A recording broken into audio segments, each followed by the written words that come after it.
Pessoal, depois de termos tido uma aula inicial onde nós falamos sobre a importância da microbiologia do solo, né? A importância dos micro-organismos para a vida do solo, nesta nossa aula de hoje, nós vamos falar um pouquinho sobre quem são esses organismos, né, que vivem no solo e são tão importantes para a constituição, composição e principalmente para a vida no solo. Então nós vamos falar um pouquinho de quem são esses organismos, tá?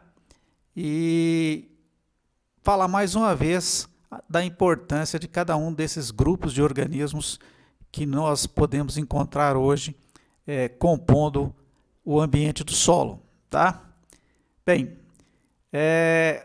como nós já falamos lá na primeira aula nossa de introdução à microbiologia do solo, os organismos do solo são a parte que dá vida ao solo, ou seja, um solo realmente agricultável, um solo realmente agronômico, ou seja, aquele que permite a produção vegetal, é aquele que é composto por organismos que são responsáveis, né, por disponibilizar todos os nutrientes, todas as condições necessárias para o crescimento vegetal.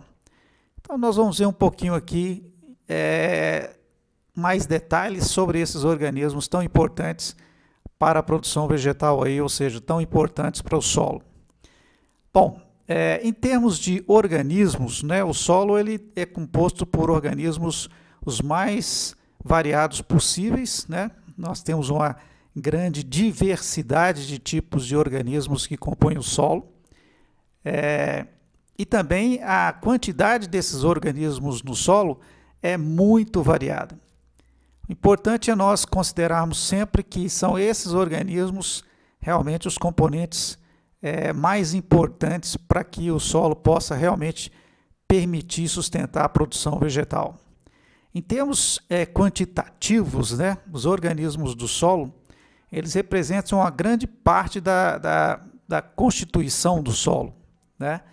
Então, em termos quantitativos, esses micro-organismos, se nós formos considerar, por exemplo, a quantidade de organismos de todos os tipos presentes no solo, em termos de número de biomassa ou de gramas por hectare ou de quilos por hectare, podemos falar facilmente que esses organismos têm um quantitativo significante nessa composição do solo.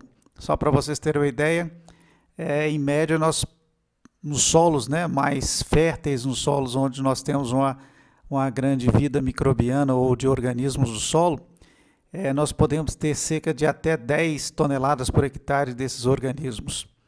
Isso é mais do que praticamente a maioria das culturas mais produtivas que nós temos aí mundo afora. Bom, mas em termos de organismos, né, como nós estamos vendo aqui nessa tabela, existem vários grupos de organismos que compõem o solo. Desde os micro-organismos, aqueles organismos que só podem ser vistos ao microscópio, não podem ser vistos a olho nu, até organismos maiores, né, animais de grande porte. Grande porte no que se refere a comparativo no solo, né? Tudo isso é responsável por essa vida, esse equilíbrio, né, da vida no solo. Então, em termos quantitativos, basicamente os micro-organismos, né, são os que apresentam a maior diversidade, também o maior quantitativo em termos de biomassa no solo. Então, os micro-organismos representam realmente um grupo de organismos que são, com certeza, um dos mais importantes para a vida no solo, e né, não é à toa que eles estão em maior quantidade. Então, veja que, em termos de micro-organismos, nós temos uma biomassa muito grande de micro-organismos no solo. A quantidade desses micro-organismos também é bastante elevada, tá? E entre os micro-organismos presentes no solo, aqueles de maior importância e que representam a maior parte da biomassa e da densidade, ou seja, do quantitativo de organismos do solo, estão principalmente as bactérias, fungos e algas. As bactérias, né, são de longe o grupo mais numeroso em termos de densidade, em termos de número de indivíduos, tá? Em termos de número de indivíduos por grama, por hectare de solo. Apesar, por exemplo, de na tabela estar mostrando aqui, por exemplo, que os fungos, em termos de metro quadrado, representariam uma biomassa até maior que as bactérias em termos de quantitativo por metro quadrado, mas vocês podem ver que em termos de densidade, a quantidade de bactérias é bem superior ao dos fungos. Essa diferença se dá principalmente porque os fungos são geralmente grupos de micro-organismos que podem formar associações celulares ou filamentos e, portanto, crescem muito mais e são bem mais... têm uma estrutura mais complexa e são bem maiores do que as bactérias, e por isso a biomassa tende a ser um pouco maior do que das bactérias. Mas as bactérias de longe têm uma maior densidade de indivíduos e também uma maior diversidade. Logo em seguida nós temos também as algas, que apesar de ter uma biomassa menor, nós vamos ver ao longo dessa aula, por exemplo, que esse grupo de micro-organismos é fundamental para a existência da vida de todos os outros organismos do solo. E nós vamos falar um pouquinho sobre a importância das algas nessa aula de hoje, tá? São vitais para que exista outros grupos de organismos no solo. Bom, e fechando aí os outros grupos, nós temos outros grupos de micro-organismos também importantes, como os protozoários, né? Aí já estamos falando de organismos mais heterotróficos, predadores, importantíssimos para o equilíbrio populacional no solo, que também estão relativamente em grande quantidade em termos de diversidade.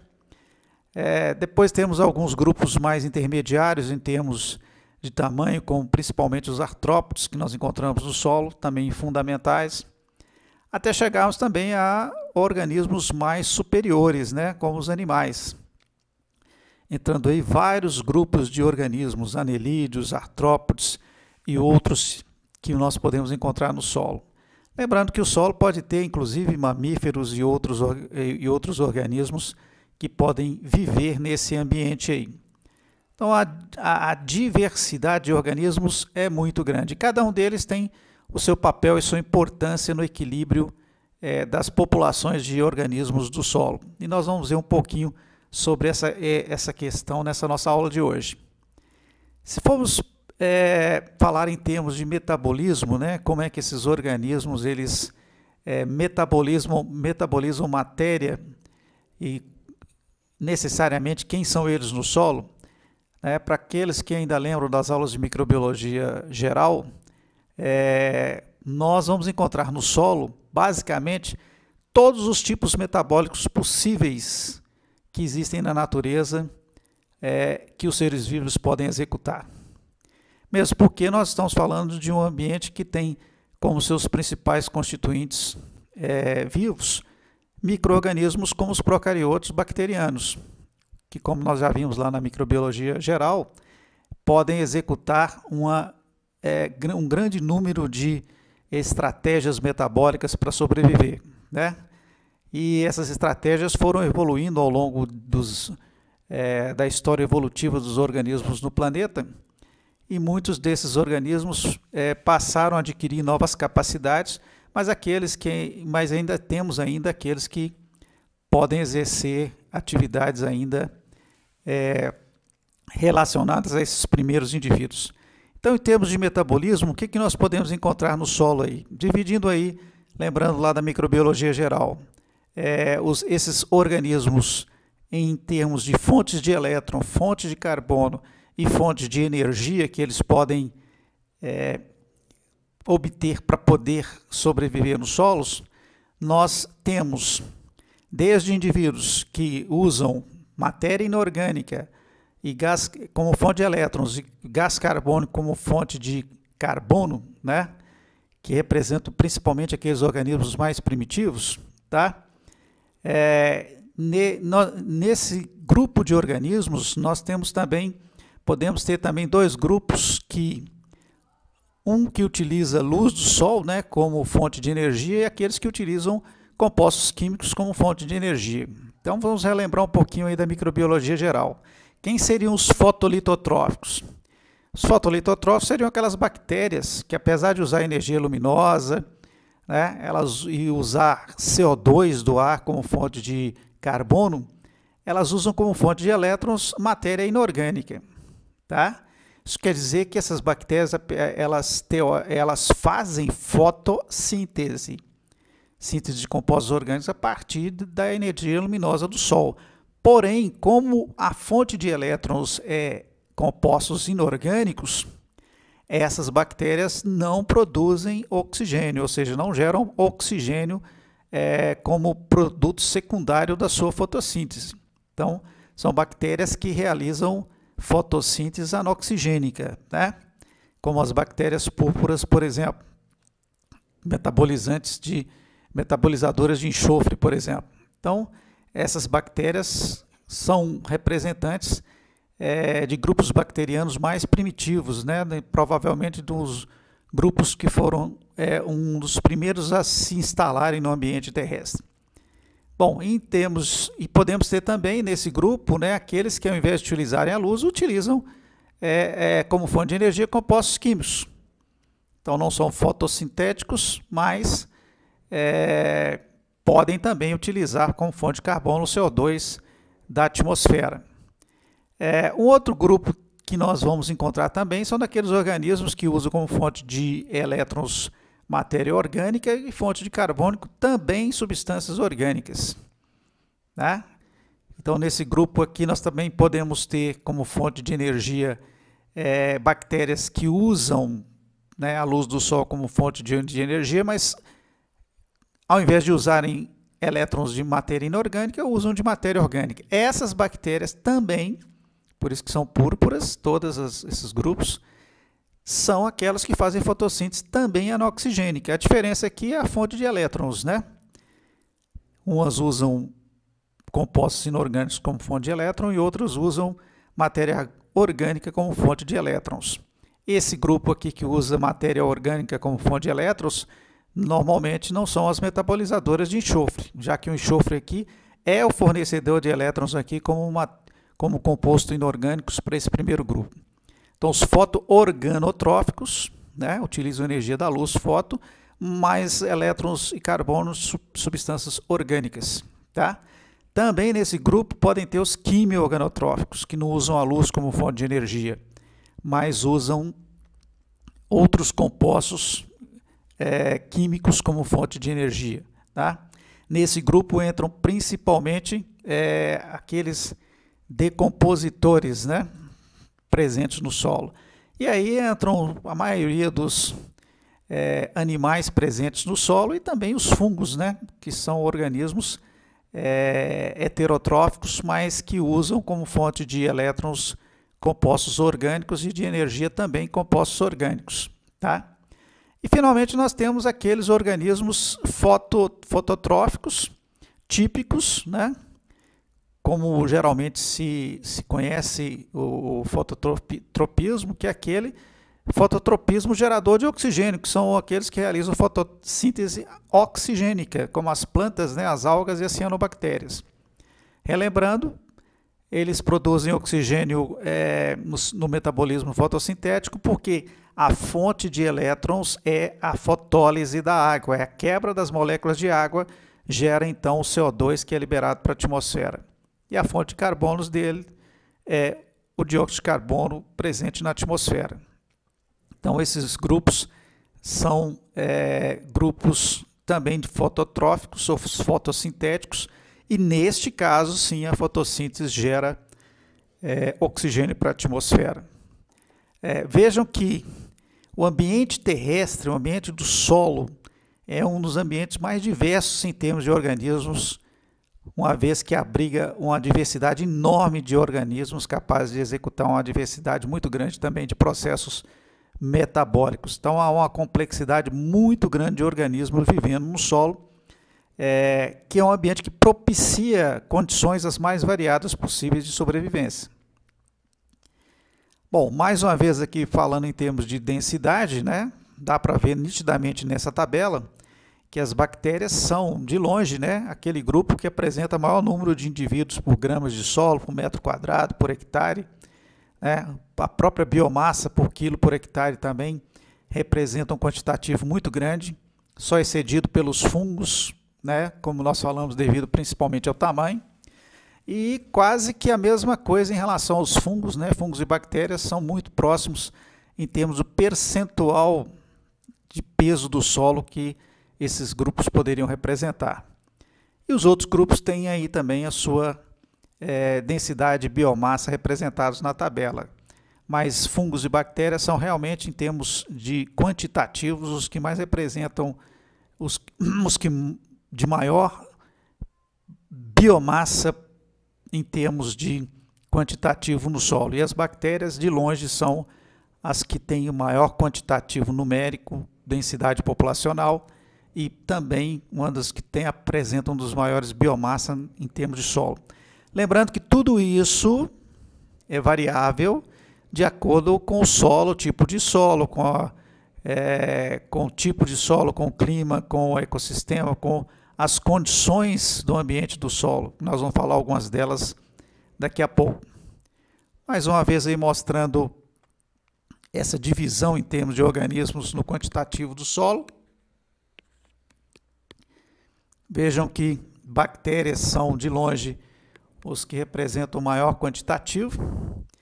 E aí nós podemos, em termos de bactéria, dizer que as bactérias aeróbias são aquelas que têm uma representação maior em termos de organismos do solo, uma vez que o crescimento dos micro-organismos, ele principalmente é restrito a ambientes mais superficiais no solo, graças principalmente à presença do oxigênio. Então, como tem mais oxigênio na superfície e é onde os organismos do solo se concentram em maior quantidade, é de se esperar que as bactérias aeróbias que usam oxigênio sejam realmente as mais abundantes, né? Depois nós temos um quantitativo também muito grande de bactérias anaeróbias, actinomicetos, fungos, um percentual também significativo, e outros organismos aí. Então, as bactérias são, de longe, mais de 80% dos organismos do solo são representados pelos organismos bacterianos, né? Tem uma frasezinha aqui interessante, né, atribuída ao nosso pesquisador francês, que hoje é considerado o pai da microbiologia, principalmente essa microbiologia moderna, onde ele falava que o papel dos infinitamente pequenos é infinitamente grande. O que o Pasteur queria dizer? Que as bactérias são, de longe, os organismos, um grupo de organismos muito pequenos, tanto que não podem ser vistos a olho nu, né?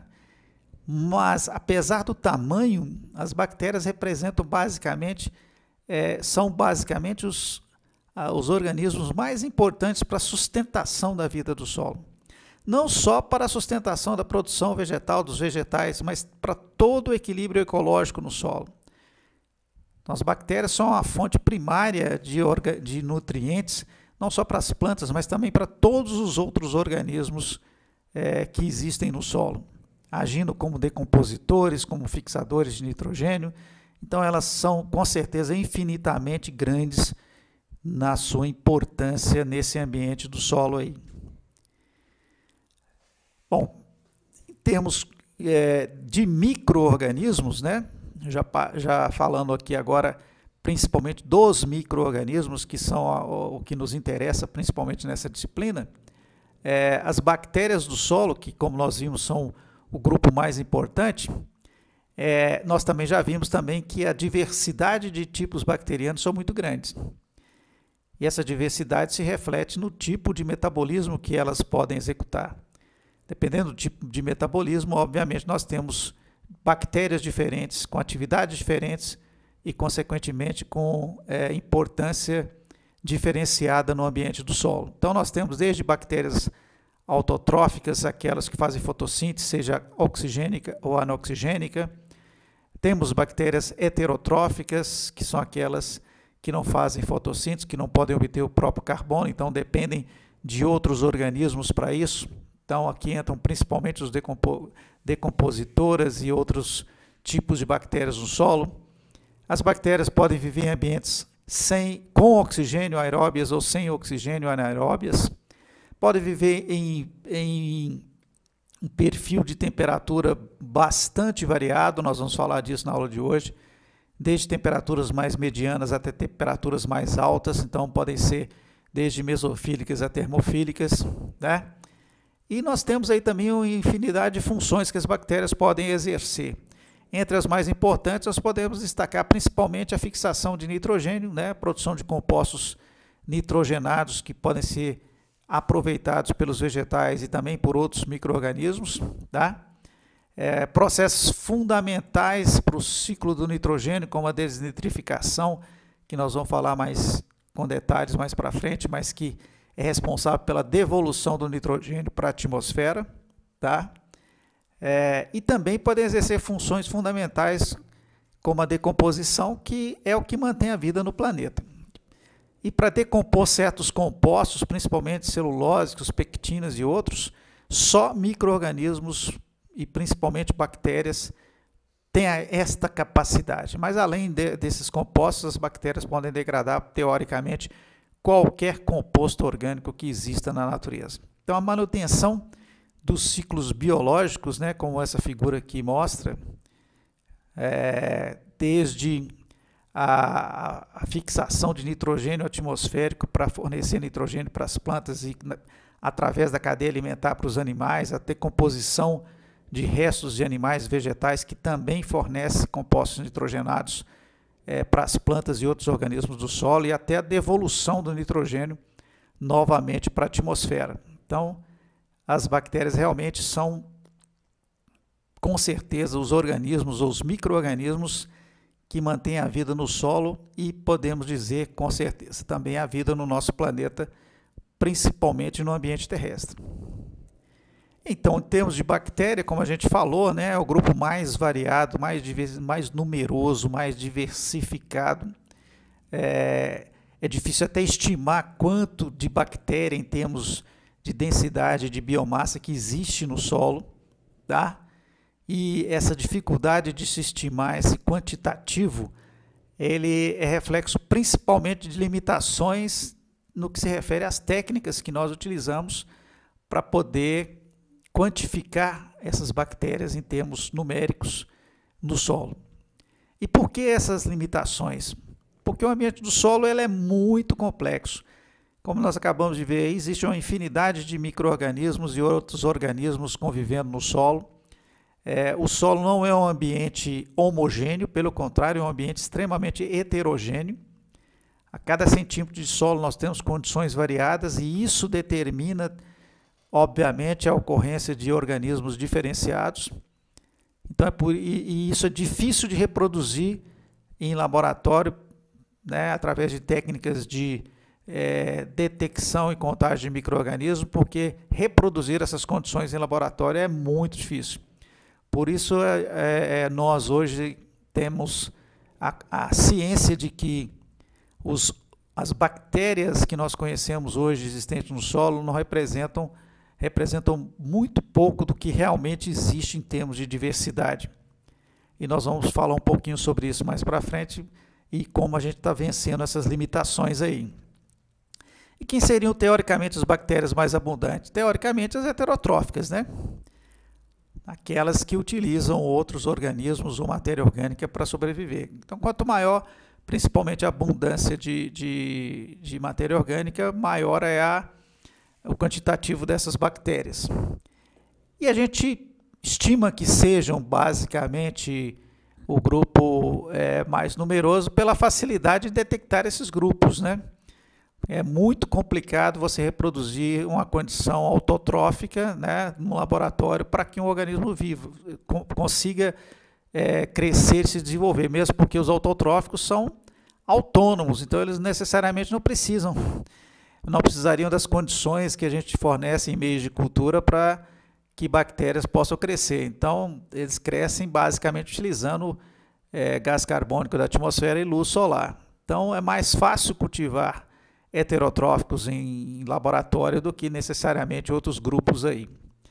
E vários gêneros são muito presentes no solo, né? Aqui a gente cita alguns exemplos, como bacilos, Clostrídeos, né, Artobacter, né, Pseudomonas e outros. Então, muitos grupos são representados aí no solo de bactérias.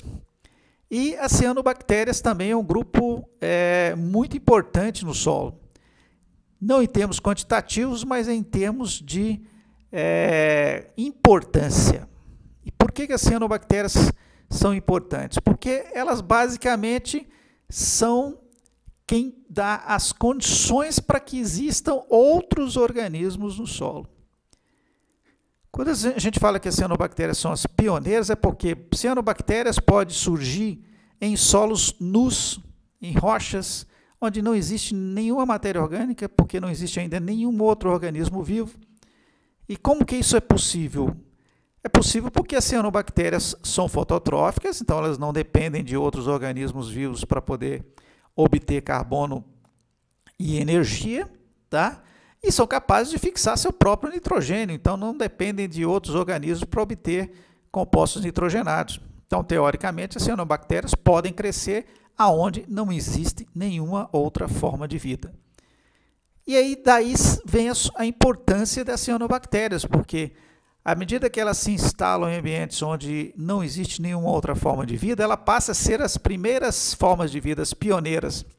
Então, a primeira fonte de matéria orgânica naquele ambiente passa a ser as cianobactérias. Tendo a partir daí matéria orgânica, né, das cianobactérias, outros micro-organismos, outras bactérias podem se instalar utilizando-se dessa matéria orgânica. Então, aí começa-se então a aumentar a diversidade de micro-organismos no ambiente do solo, e esses micro-organismos vão começar a promover alterações no próprio solo, naquela rocha nua que posteriormente vai se tornar no solo que nós conhecemos aí cultivável. Então, tudo começa com micro-organismos pioneiros como as cianobactérias, né, que são fundamentais. Aqui a gente tem uma foto de um grupo de micro-organismos, os streptomyces, são importantíssimos no solo e também para nós, né, já que extraímos deles compostos importantes, como inclusive antibióticos. Em termos de diversidade, é nítido que existe uma diversidade microbiana, bacteriana muito grande. Aqui, como a gente está falando aqui de 4.000, nesse slide, 4.000 espécies bacterianas diferentes por 100 gramas de solo, mas isso é uma estimativa, né? Pode existir muito mais do que isso, porque isso depende muito do ambiente, né? De qual é o solo, se é um solo de mata, se é um solo de cerrado, se é um solo mais exposto, menos exposto, em que condições, né, esse solo está, se em ambientes frios, se em ambientes mais quentes, alagados, secos, então isso varia bastante, né? E a gente sabe, como eu falei anteriormente, que a gente conhece pouquíssimo dessas espécies bacterianas. Então há uma estimativa de que a gente hoje conheça menos de 1% das espécies microbianas que existem no solo. Por quê? Por causa daquela dificuldade, né, de não conseguir cultivar esses micro-organismos, tá? Aqui eu coloquei como exemplos para vocês os fungos micorrízicos arbusculares, que formam associações com vegetais, com plantas, com raízes de plantas. Como esses fungos vivem em condições muito específicas, em associações com plantas, é muito difícil que você consiga reproduzir em laboratório essas condições para que eles possam crescer. Então, apesar de eles não aparecerem nos meios de cultura quando a gente faz a amostragem de solo, isso não quer dizer que eles não estejam lá. Nessa foto desse slide dá para ver nitidamente o quão variado é a composição microbiana do solo, dependendo do tipo de solo. Então nós temos aqui uma placa de cultura onde cresceram micro-organismos do solo de campo e na direita aqui de mata. Vejam que já dá para ver nitidamente aqui a diferença no tipo de colônia que aparece, tipo de micro-organismos que aparece. E mesmo no mesmo ambiente, dependendo de onde você está coletando essas amostras, a diversidade é grande também. Você pode pegar no mesmo ambiente, seja no campo ou na mata, em locais diferentes de cada um desses ambientes, e você vai ver que também pode encontrar espécies microbianas diferentes. Em termos de fungos, né, a maioria dos fungos presentes no solo são principalmente fungos filamentosos, que representam a maior parte dessa biomassa de fungos presentes no solo. Os fungos, por serem micro-organismos aeróbios, estão presentes principalmente na superfície do solo, muitos deles associados a raízes vegetais, como nós falamos, que são os fungos micorrízicos, né? E os fungos têm uma função fundamental também no solo, principalmente como decompositores de matéria orgânica, que assim como as bactérias, eles são capazes de digerir compostos que outros organismos não são capazes, como celulose, lignina, que nenhum outro organismo é capaz de digerir, principalmente os animais, né? E uma outra característica interessante dos fungos é que, por eles formarem micélios, grandes aglomerados de células que vão crescendo e se disseminando no solo, eles vão abrindo o solo ou vão criando uma textura mais friável, né, uma textura mais fragmentada para o solo, o que vai tornando o solo mais aerável, um solo mais propício para a sustentação do crescimento vegetal, principalmente, né, facilitando aí o crescimento das raízes, facilitando a absorção de água e nutrientes pelas plantas. Então, os fungos são importantíssimos nesse papel. E o tipo de fungo presente no solo depende do tipo de solo, né? Você vai para uma região de mata, como nessa foto aqui ao lado direito, nós vamos ver, por exemplo, que é muito comum a presença de fungos micorrízicos associados a raízes de plantas, de árvores, principalmente em uma mata. Agora, você vai para um solo cultivado, por exemplo, com determinada cultura, como no caso, por exemplo, aqui, uvas, a presença de leveduras no solo já é muito maior, graças à característica, né, de que essas plantas, né, e os seus produtos são propícios para o crescimento de leveduras. Então, é muito comum nesses solos você ter uma abundância maior de leveduras graças ao tipo de produção que você tem nesses ambientes. Só a título de curiosidade aqui, ó, às vezes a gente está acostumado a achar que elefante, baleia e outros organismos são necessariamente os maiores organismos do mundo, né? Mas em termos realmente de tamanho, de biomassa, os micro-organismos, especialmente os fungos, são imbatíveis em tamanho. Só um exemplo aqui para vocês desse organismo aqui, ó, encontrado numa floresta nacional nos Estados Unidos. A estimativa de que esse organismo, que é um fungo, ele vai crescendo, seus micélios vão crescendo e vão emitindo aqui esses copos de propagação aqui, esses cogumelozinhos aqui, que ao longo do seu crescimento, né? E ele vai crescendo embaixo do solo, vai crescendo, e de espaço em espaço ele vai emitindo essas estruturas reprodutivas aqui.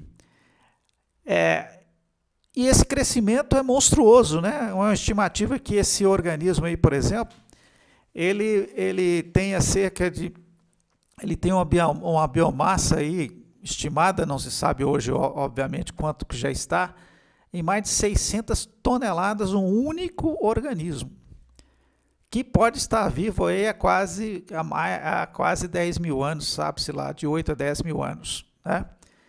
Então, se perguntarem para vocês, darem um exemplo de um organismo realmente grande no mundo, né? Quem seria um dos maiores? Com certeza, esses fungos, isso é um único organismo, porque eles estão é um único organismo crescendo dentro do solo, continuamente, sem descontinuidade. Por isso que é um organismo só. As algas representam, em termos numéricos e de biomassa, um quantitativo um pouco menor de organismos do solo, mas como a gente viu, organismos como as algas que são autotróficos são importantíssimos, né?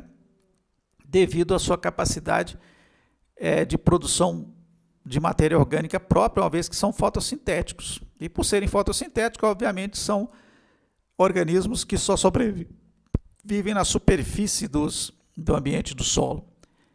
Então, as algas, assim como as cianobactérias, né, são também considerados organismos pioneiros, capazes de crescer em ambiente onde não existe vida ainda, em solos nus e em solos, inclusive, que sofreram processos de erosão. Então, eles são fundamentais para a recuperação, inclusive, de solos erodidos. Porque onde não cresce nada, não vive nada, pode começar a crescer alga. A partir da instalação das algas, esse solo começa a se recompor em termos de vida, porque aí começa a haver matéria orgânica para outros organismos. Outros micro-organismos importantes são os protozoários e vírus, né? Esses dois grupos de organismos, aparentemente, podemos achar assim, mas eles são heterotróficos, muitos aí predadores, parasitas. Que importância isso tem para o solo? Deveríamos querer que eles nem existissem no solo, porque devido a essas atividades deletérias para outros organismos do solo. Mas é justamente essa atividade que é importante, que é a importância desses micro-organismos no solo, porque eles atuam como verdadeiros organismos que equilibram as populações microbianas no solo, mantendo as populações em equilíbrio e, consequentemente, mantendo a vida no solo como a gente conhece.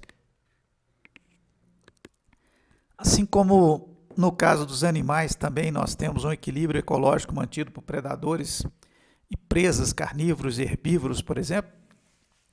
No solo, os protozoários e vírus também atuam nesse papel de equilibrar as populações, como predadores, como no caso principalmente dos protozoários, que predam bactérias, predam algas e outros organismos, e também os vírus, que são parasitas, né, que podem promover parasitismo nas bactérias e outros organismos do solo. Então, os fungos podem parasitar não só as plantas, os vírus podem parasitar não só as plantas, né, mas também os outros micro-organismos como fungos e bactérias do solo.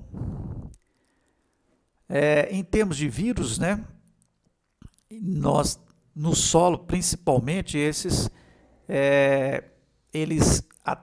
parasitam principalmente bactérias, uma vez que também as bactérias são as mais numerosas e diversas no solo, né? Mas podem infectar também fungos e vegetais, como a gente falou, tá? Muitos, inclusive, como está dizendo aqui, podem infectar, inclusive, os insetos presentes no solo ou naquele ambiente do solo, né? Agora, quando a gente fala, por exemplo, de vírus animal, né? Por exemplo, tem vírus que podem infectar animais no solo? Pode ter. Mas, com certeza, esse vírus não é um vírus nativo do solo, não é um vírus que está presente ali no solo o tempo inteiro. Se ele está ali, é porque esse vírus é oriundo de matéria orgânica animal. Animais que estavam infectados por esses vírus e, quando morreram ou foram decompostos, esses vírus acabam estando presentes no solo. E, eventualmente, podem até infectar outros animais que estejam ali em contato com aquele solo. Então, esses vírus não são nativos indígenas do solo, como são os vírus que atacam bactérias, fungos e plantas no solo, tá? Então, esses vírus, eles, se estiverem presentes, é devido à incorporação desses animais ao solo, principalmente nos processos de decomposição, tá? Quanto à sobrevivência, né, dos vírus no solo, depende muito das condições do ambiente, de que tipo de vírus, né, quais são os seus hospedeiros, né? Então, eles podem estar presentes ali no solo por algumas horas, dependendo do tipo de hospedeiro que eles parasitam, ou por anos, se esses hospedeiros estão constantemente presentes ali no solo, né? Nas imagens aqui a gente pode ver alguns vírus que infectam, que atacam, parasitam células de inseto, por exemplo. São vírus interessantes porque, como todo vírus é específico para o seu hospedeiro, né?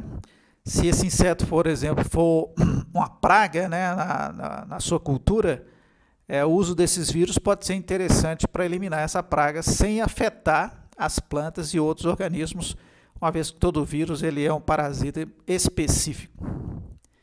Como é o caso aqui desse exemplo aqui que nós temos, né? Hoje a gente já utiliza até produtos comerciais que utilizam vírus específicos para determinados hospedeiros, principalmente insetos, para controlar pragas na agricultura, né? Então, a lagarta da soja, por exemplo, é um exemplo de produto oficialmente já aprovado por muitos governos para controlar esse tipo de praga nas culturas agrícolas, né? Usando para isso um vírus específico para esse inseto, que é o vírus da poliedrose nuclear. Então, ele causa a morte, né, desse artrópode e, consequentemente, você pode controlar esse tipo de praga. Então, há produtos comerciais contendo esse vírus que acabam controlando isso é um biocontrole de pragas, né? Bom, agora vamos falar aqui de algo fundamental e importantíssimo, né? Que são aqueles fatores que afetam os micro-organismos do solo. Por que importantíssimo? Porque toda essa variedade, diversidade e quantidade de micro-organismos no solo depende muito das condições do solo, como a gente falou.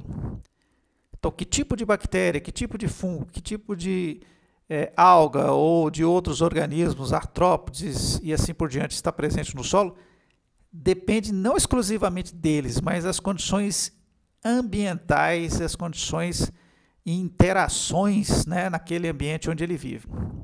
Então, nós vamos discutir aqui agora quais seriam esses fatores que influenciam a presença de determinados grupos de micro-organismos no solo. E esses fatores, eles podem ser fatores abióticos, né? Ou seja, fatores não vivos, como temperatura, umidade, pH e outros que nós vamos falar, ou fatores bióticos, ou seja, outros organismos vivos ou outros micro-organismos. A interação com outros organismos também define que tipo de organismos vai existir naquele ambiente específico do solo. Essa combinação de fatores bióticos e abióticos é que determina as populações microbianas em determinado solo, tá? E, teoricamente, controlando principalmente alguns fatores abióticos, a gente pode, de certa forma, também favorecer ou desfavorecer a presença de determinados grupos microbianos no solo, tá? E os micro-organismos presentes, né, é importante ressaltar que o ambiente determina a presença dos micro-organismos, as condições ambientais determinam a presença dos micro-organismos no solo. Porém, ao estarem presentes, os micro-organismos começam a fazer alterações, né, nas características do solo, principalmente nas características físicas do solo, e isso determina, né, condições para a existência de outros grupos microbianos. Então, o ambiente do solo ele já tem uma característica física específica, tá? Que determina que micro-organismos vão estar presentes ali. Porém, esses micro-organismos também promovem alterações nessas características, levando também a alterar o ambiente de forma a favorecer ou desfavorecer determinados grupos. Então, a ação dos micro-organismos no solo também afeta o próprio crescimento desses micro-organismos. Vamos falar de alguns fatores aqui importantes, né? Basicamente os mais importantes. Como fatores abióticos importantes, nós temos principalmente a umidade, né? A quantidade de água presente no ambiente, a concentração de oxigênio, pH e temperatura. Esses 4 fatores são importantíssimos. Eles simplesmente definem que tipo de micro-organismo que você vai encontrar no solo, em que quantidades e em que diversidade. Alterando essas condições, esses fatores abióticos, eu altero as populações microbianas do solo. Inclusive, em termos agronômicos, a gente pode alterar algumas dessas características de modo a favorecer ou desfavorecer determinados grupos microbianos, no intuito de favorecer, por exemplo, o crescimento de determinada cultura vegetal, tá?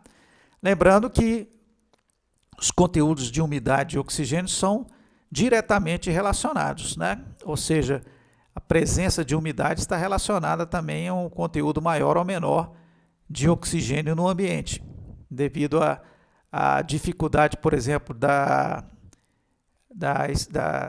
difusão do oxigênio, por exemplo, no ambiente aquoso, né? Teoricamente, quanto mais umidade eu tenho no solo, mais água eu tenho, maior dificuldade de eu ter presente lá o oxigênio. Então, esses 2 fatores eles estão intimamente relacionados, tá? Porque nas partículas do solo, lá entre as partículas do solo, eu vou encontrar esses dois componentes, ou seja, eu vou encontrar umidade, água e oxigênio, né? Que vão determinar quais são os tipos de micro-organismos presentes. Por exemplo, em ambientes mais secos, que eu tenho menos água, então o oxigênio difunde mais fácil entre as partículas do solo. Consequentemente, eu vou ter uma quantidade maior de micro-organismos aeróbios do que anaeróbios, porque eu tenho uma quantidade maior de oxigênio. Agora, em ambientes alagados, como no caso dessa foto aqui, por exemplo, encharcados, eu já tenho uma quantidade de oxigênio menor, porque eu tenho o oxigênio tem dificuldade de se difundir na água, ou seja, basicamente eu vou ter oxigênio próximo à superfície, mas na maior parte do ambiente eu não vou ter a presença de oxigênio, porque ele não vai conseguir penetrar no ambiente do solo, que vai favorecer, obviamente, então, o crescimento de micro-organismos que vivem na ausência de oxigênio, que são os anaeróbios. E isso vai afetar diretamente todas as características daquele ambiente, né? Não só as populações microbianas. Falando aqui de um outro fator importantíssimo, né, que é o pH, esse fator ele é importante porque ele define que micro-organismos eu tenho no solo. Que tipo de micro-organismo eu tenho no solo? E o tipo de micro-organismo que eu vou ter no solo e o seu quantitativo define que condições esse solo tem para sustentar a produção vegetal. Se esse solo é mais rico, menos rico em termos microbianos para poder promover um melhor ou pior crescimento vegetal. Então, controlar esse parâmetro é fundamental, porque quando eu controlo esse parâmetro, eu estou controlando que micro-organismos eu vou ou não favorecer nesse solo. Lembrando lá da microbiologia geral, pH, assim como temperatura e outros fatores, são determinantes de que tipo de micro-organismos crescem em determinado ambiente. Então, por exemplo, existem micro-organismos que podem crescer em vários... Os micro-organismos podem crescer numa faixa muito grande de pH, né? Desde pH mais baixo, mais ácido, até pH mais alto, mais alcalino. Porém, né, dependendo de que pH nós temos no solo, as populações microbianas são diferentes.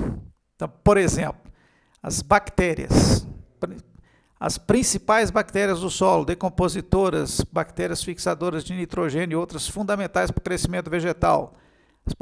Essas bactérias elas preferem um ambiente mais neutro, uma vez que o pH afeta fortemente a atividade enzimática, como a temperatura também e outros fatores afetam.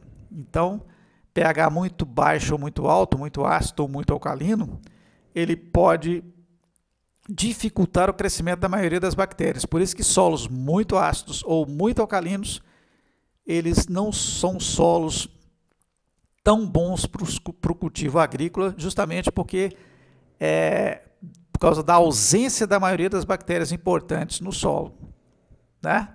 Os fungos, por exemplo, já têm uma tolerância maior em relação a níveis de pH. Então, eles podem crescer em pH mais ácido, em pH mais alcalino, né? E isso é também um outro fator importantíssimo, né? Porque se eu favoreço o crescimento de fungos, eles começam a competir com as bactérias naquele ambiente, desfavorecendo o crescimento bacteriano, o que vai acabar prejudicando também a disponibilidade de nutrientes importantes para o crescimento vegetal. Daí vem a importância de nos atentarmos para algumas práticas e por que elas são feitas muitas vezes, qual que é a relação com essa questão microbiológica. Então, vocês já obviamente sabem e já ouviram falar, ou já viram, já tiveram aula sobre isso, mas no caso, por exemplo, do processo de calagem, que é a diminuição da acidez do solo, por exemplo. Então, quando a gente percebe que um solo está muito ácido, por que a gente tenta aumentar um pouco esse pH para que ele fique mais neutro, né? Por que a gente adiciona compostos no solo para que ele fique mais neutro, ou seja, aumente um pouco esse pH que estava ácido. Então, Então, que relação isso tem, por exemplo, com... Por que isso tem um efeito interessante para o crescimento vegetal? Por que isso dá uma resposta tão boa na produção vegetal quando é bem feito? Porque afeta diretamente as populações microbianas do solo. Não é uma questão simplesmente química. Não é o composto que você usou lá para aumentar o pH do solo que necessariamente vai promover o crescimento vegetal com melhor qualidade. Né? Realmente o efeito benéfico é que ao neutralizar, por exemplo, a acidez do solo, o que eu faço? Eu elevo o pH do solo mais próximo à neutralidade, favoreço a maioria das bactérias, ao invés dos fungos, né? E aumento a população dessas bactérias, que são as bactérias importantes para esses solos, decompositores, fixadores de nitrogênio. Então, ao favorecer essas bactérias, eu aumento a fertilidade no meu solo, aumento a qualidade microbiana do meu solo e aumento a qualidade do meu solo em termos de produção vegetal. Então, esse é o objetivo principal desse processo. Não é uma questão simplesmente química, né? O produto que está sendo utilizado para poder neutralizar a acidez do solo não vai promover o crescimento ele por si só diretamente. Você só está criando um ambiente propício para que os principais micro-organismos, no caso as bactérias, possam crescer e aí sim favorecer o crescimento vegetal. O pH tem um outro fator importantíssimo porque ele afeta diretamente a disponibilidade, né, de muitos nutrientes no solo. Então, dependendo do pH, como mostra esse gráfico aqui, por exemplo, muitos nutrientes eles podem ficar mais ou menos disponíveis. E controlando o pH do solo, eu controlo, por exemplo, a disponibilidade de muitos nutrientes. Vejam que muitos nutrientes, à medida que você aumenta o pH, como ferro, cobre, manganês, zinco, à medida que você aumenta o pH, a disponibilidade diminui, no caso do alumínio também, e depois, só que no caso do alumínio, isso pode ser revertido em determinado pH.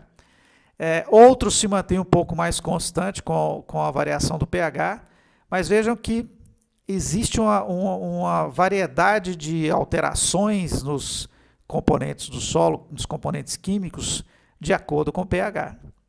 Então, você controla o pH também para controlar a disponibilidade desses nutrientes, dependendo da necessidade da sua cultura, por exemplo. Aí entra uma outra questão importantíssima, que é a questão dos fertilizantes à base de sais de amônia, que com certeza, né, promovem inicialmente uma melhor produtividade vegetal, é visível, mas que em algumas condições pode ser prejudicial para a sua cultura. Daí o cuidado em utilizar esse tipo de fertilização, porque dependendo da quantidade de sais de amônia que você adiciona ao solo, ao invés de você beneficiar a disponibilização de nitrogênio para a planta, você pode prejudicar a sua cultura. Por quê? Quando você, por exemplo, utiliza sais de amônio como fertilizante, o que pode acontecer? Você pode alterar o pH do solo, né? Ou seja, alguns micro-organismos, algumas bactérias podem metabolizar esses compostos e acabar liberando determinados tipos de ácidos, como o ácido nítrico no solo. E isso faz com que o seu solo acabe se acidificando, pH diminuindo, o que favorece, como nós falamos lá atrás, o crescimento de fungos, que competem com as bactérias, diminuindo a quantidade de bactérias necessárias para o crescimento, para ajudar no crescimento vegetal. Então, neste caso, se não for bem feito essa adubação nitrogenada nas condições adequadas, em quantidades adequadas e necessidades adequadas, ao invés de você estar favorecendo o crescimento vegetal, você poderá estar prejudicando o crescimento vegetal, uma vez que tudo que você coloca no solo vai ser metabolizado por micro-organismos. Todos os fertilizantes, nutrientes que você adicionar ao solo vai sofrer metabolização por algum tipo de micro-organismo. E essa metabolização muitas vezes pode alterar as características do solo, desfavorecendo a disponibilização de nutrientes para as plantas. Em outros casos é o contrário, né? Pode favorecer, mas nesse caso, mal empregado, você pode ter um fertilizante que pode prejudicar a sua cultura. A temperatura também é fundamental, crucial para a produção vegetal, né? Não só para a planta em si, mas principalmente afeta diretamente os micro-organismos do solo. A temperatura é um fator fundamental para o crescimento de micro-organismos, né? Meio grau, 1 grau de temperatura, alteração de temperatura no solo, já modifica completamente a microbiota do solo, o que pode alterar consideravelmente, por exemplo, as condições de vida nesse solo. Então, por exemplo, em solos mais frios, né, geralmente a decomposição de matéria orgânica é mais lenta. Por quê? Porque os micro-organismos crescem mais lentamente, se multiplicam mais lentamente e, consequentemente, a decomposição é mais lenta. Em solos mais aquecidos, a decomposição é muito maior, muito mais acelerada, justamente porque o crescimento microbiano é facilitado. Então, a temperatura afeta drasticamente as condições para que você possa ter um crescimento vegetal mais ou menos favorecido, né? E as condições podem variar no solo, desde temperaturas de congelamento até temperaturas muito altas, solos muito expostos, por exemplo. E dependendo dessas condições, você pode ter o crescimento de grupos diferentes de micro-organismos, né? Como a gente viu lá na microbiologia geral, psicrófilos são aqueles que crescem em temperaturas mais baixas, mesófilos em temperaturas medianas, termófilos em temperaturas mais altas e hipertermófilos em temperaturas muito altas, né? Até às vezes acima de 100 graus. Então, dependendo da temperatura, você pode ter grupos diferentes de micro-organismos no solo. Por exemplo, solos mornos e mais quentes. Que vai favorecer o crescimento de quem? Mesófilos, termófilos. Então, são solos onde você vai ter uma decomposição de matéria orgânica muito maior, uma diversidade microbiana muito maior, porque a temperatura favorece a um grupo muito mais amplo de micro-organismos que podem crescer, né? Solos frios já restringe muito o tipo de micro-organismo que vai crescer. Consequentemente, você vai ter uma atividade biológica nesse solo menor, né? E os fungos, que são fundamentais para os solos, como a gente falou, eles também só vão crescer em temperaturas mais moderadas. Então, essa faixa mesofílica, principalmente, é a faixa mais adequada para o crescimento microbiano, e é por isso que os solos mais férteis, né, em termos de cultivo, geralmente estão em locais do planeta onde você encontra temperaturas mais medianas, né? Por isso que são normalmente solos mais férteis, porque tem uma vida microbiana mais rica também. Outro fator importante que afeta a presença dos micro-organismos no solo é o que nós chamamos de microambientes. Como a gente já citou várias vezes, os solos não são ambientes homogêneos, pelo contrário, são ambientes heterogêneos. O mesmo solo, no mesmo bioma, no mesmo ecossistema, pode ter uma infinidade de ambientes diferentes. Cada grama de solo é um ambiente diferente, porque tem uma condição ambiental diferente, né? Um solo, por exemplo, como nessa imagem aqui, se eu coletar solo de vários pontos no mesmo lugar, a poucos centímetros ou metros de distância, eu vou analisar e vou ver, por exemplo, que nós temos micro-organismos bem diferentes, porque esses ambientes vão ser diferentes. A disponibilidade de oxigênio, de água e de outros componentes é diferente porque a distribuição não é homogênea nesse solo. Então, por isso, a importância de nos atentarmos, por exemplo, em manusear o solo de forma a afetar o mínimo possível essas condições aí, tá? Então, esses microambientes, eles afetam com certeza o crescimento de micro-organismos. É muito comum você perceber, às vezes, numa área agricultável, que determinados pontos da sua cultura, às vezes a planta cresce, algumas plantas crescem mais, outras crescem menos, justamente porque, às vezes, a disponibilização de nutrientes, ou a distribuição dos micro-organismos ali, não é homogênea. Então, dependendo da porção lá da sua área cultivável, você pode ter favorecido mais um determinado ambiente do que outro e, consequentemente, favorecer mais o crescimento vegetal, ou menos, né? Então, há uma diferença muito grande. Os micro-organismos, eles crescem, eles vivem nos ambientes do solo, no que nós chamamos de hotspots. São aqueles pontos mais propícios para o crescimento microbiano. E esses pontos, geralmente, eles estão intimamente relacionados à presença de matéria orgânica, à presença de raízes, que são os locais onde mais você vai ter a concentração de micro-organismos. E, consequentemente, é nesses locais que a atividade microbiana é melhor e, consequentemente, mais propício para o crescimento vegetal. Tá? Nós vamos falar aqui agora sobre os decompositores e dar um tempinho interessante nesse ponto, porque os decompositores são fundamentais. Sem os decompositores, simplesmente não existiria vida no nosso planeta, ou seja, nós precisamos dos decompositores para que a matéria seja reciclada, principalmente a reciclagem do carbono, que é fundamental para a construção de todas as moléculas orgânicas no nosso planeta. Então, os micro-organismos decompositores, como bactérias, fungos, né, principalmente, eles é que mantêm a vida no nosso planeta, que devolvem para o planeta a matéria orgânica necessária para que sejam feitos novos organismos vivos, né? E existe uma infinidade de matérias orgânicas que devem ser decompostas.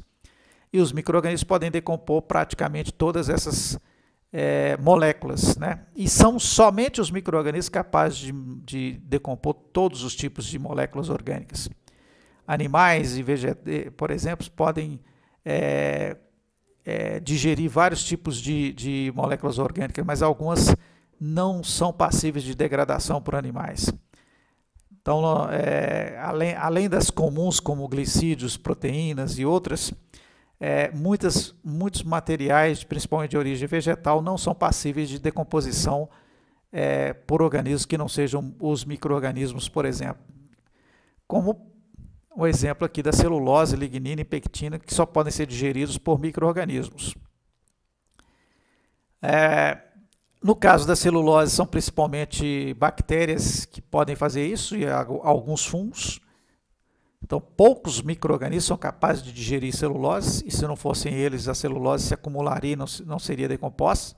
Assim como as ligninas e pectinas também, que só podem ser digeridas por determinados micro-organismos, incluindo bactérias e fungos também. Nesse caso, alguns protozoários nematóides também podem ter algum papel nessa decomposição. Já proteínas são mais fáceis de serem degradadas por quase todos os tipos de micro-organismos e organismos do solo. Tá? Em condições, por exemplo, onde não há oxigênio, né, em condições anaeróbicas, por exemplo, a principal fonte de carbono, por exemplo, para os organismos seria principalmente o metano, né, de onde seria extraído o carbono necessário para o crescimento desses micro-organismos. Por isso que é aí que crescem as bactérias metanogênicas, né, aquelas que produzem metano, consomem metano, porque basicamente a fonte única de carbono naquele ambiente é o metano, já que você não tem disponível ali CO2 e outros compostos para poderem ser extraído o metano. Em alguns casos, por exemplo, algumas bactérias, por exemplo, podem obter carbono até da oxidação do hidrogênio gasoso. Aí você pode perguntar assim, mas o hidrogênio gasoso, o H2, como é que eu vou extrair carbono de uma molécula de H2? Aí aqui embaixo a gente tem como é que é feito esse processo nesses ambientes.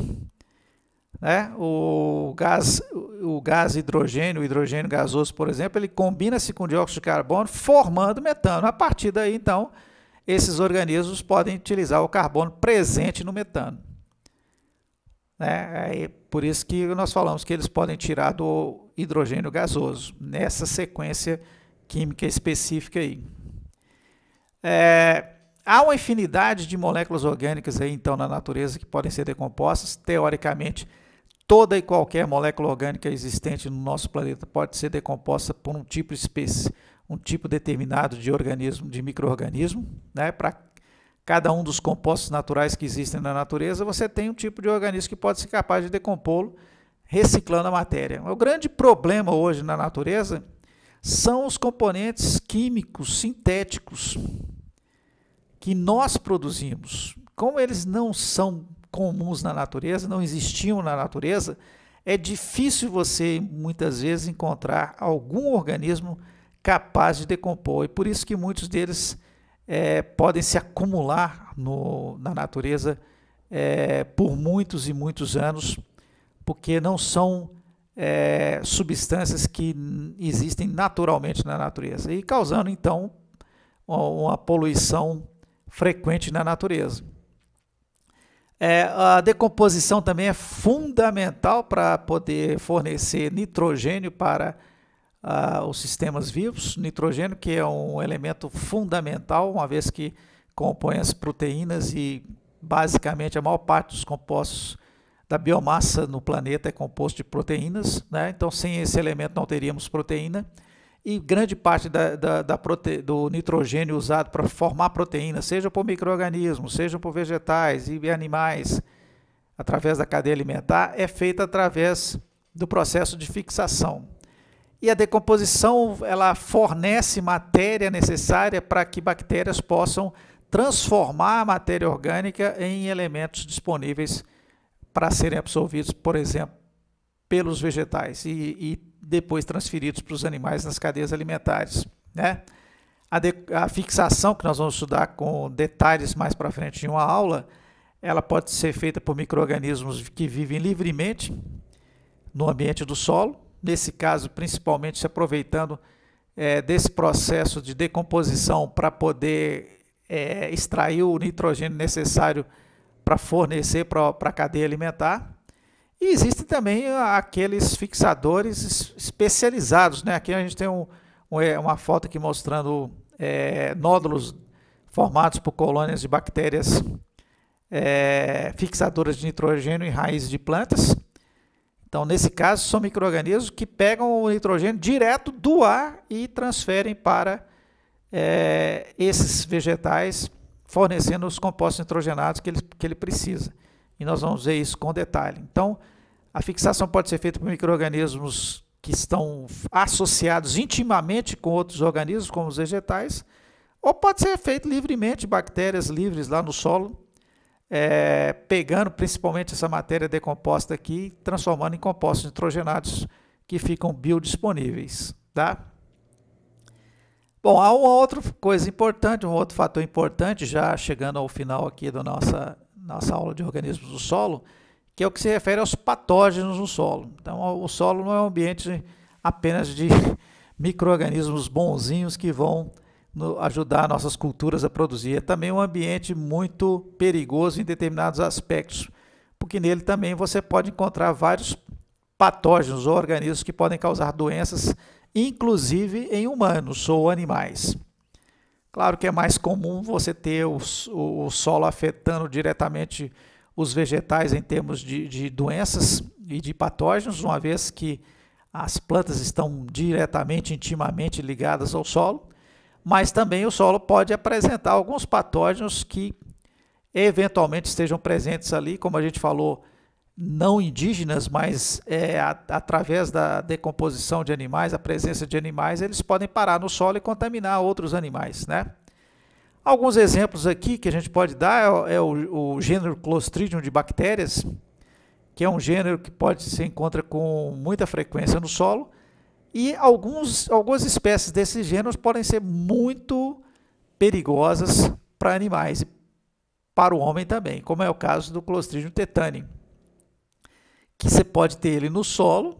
Normalmente essas bactérias que são patógenos humanos que você encontra no solo são bactérias capazes de formar esporos, porque o ambiente do solo ele tem uma temperatura normalmente inferior ou mais baixa do que o corpo humano ou dos animais de sangue quente, né? Então esses patógenos não sobreviveriam no solo na forma de células vegetativas normais ou viáveis. Então eles se esporulam à espera de uma nova infecção ou contaminação para poder infectar animais de sangue quente, tá?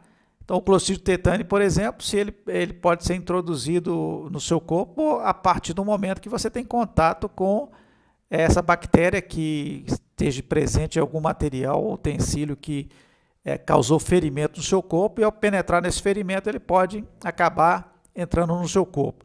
E aí produz uma toxina muito potente que pode causar lesões, principalmente neurológicas graves e até a morte, né? E a doença, né, que o Clostridium tetani causa o tétano, né? E o outro Clostridium é o botulino, que causa o botulismo, que também pode ser encontrado também no solo, dependendo da fonte de contaminação. E aí você pode ter a contaminação de produtos vegetais, e se esses produtos forem processados e esporos dessa bactéria forem parar nesses produtos, acabam às vezes contaminando os consumidores e causando intoxicações graves e até mortais. O Clostridium perfringens é muito comum no solo e também pode causar sérias lesões, principalmente lesões de pele, tá?